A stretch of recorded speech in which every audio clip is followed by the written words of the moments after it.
Doctors ఇంకా ఇలాంటి పాఠాలు చెప్పాలి మాకు. నాలాంటి సెన్సిటివ్ మెంటాలిటీస్‌కి అయితే. సో ఆ! మీరు మీరు మీరు సెన్సిటివే అని నాకు తెలుసు గాని హ్మ్. లక్ష్మి గారు, హుహు. మీరు జీవితం నుంచి పాఠాలు నేర్చుకుని ఇంకా కత్తి తీసుకుని ఖడ్గంతో ముందుకెళ్ళినటువంటి వ్యక్తిత్వం మీరు. అవును. హుహు. సో సెన్సిటివిటీ అనేది ఒక బలహీనత కింద ఇంట్లో కూర్చుని ఉండిపోవచ్చు. సెన్సిటివిటీని ఒక ఆయుధం కింద మార్చి ముందుకెళ్ళి పోరాడొచ్చు. హ్మ్. రెండు ఉంటాయి. మీరు సెకండ్ కేటగిరీ. హ్మ్. ఓకే.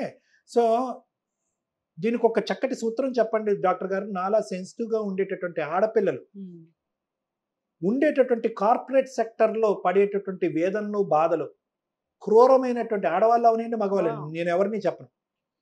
వీళ్ళని ఏ విధంగా మెడ పట్టుకుని బయటికి నెట్టేయాలి, హ్మ్. ఎలా ఇక్కడ పొగ పెడితే కనుక ఎమోషనల్‌గా వీళ్ళు వ్రెక్ అయిపోయి వాళ్ళకి వాళ్ళుగానే రెసిగ్నేషన్ ఇచ్చి వెళ్ళిపోతారు అనేటటువంటి ప్రెజెంట్ కార్పొరేట్ సెక్టర్‌లో సఫర్ అయ్యేటటువంటి అబ్బాయిలు, అమ్మాయిలు నాకు కోకొల్లలుగా నా దగ్గరికి వస్తా అవును. ఉంటారు. హ్మ్.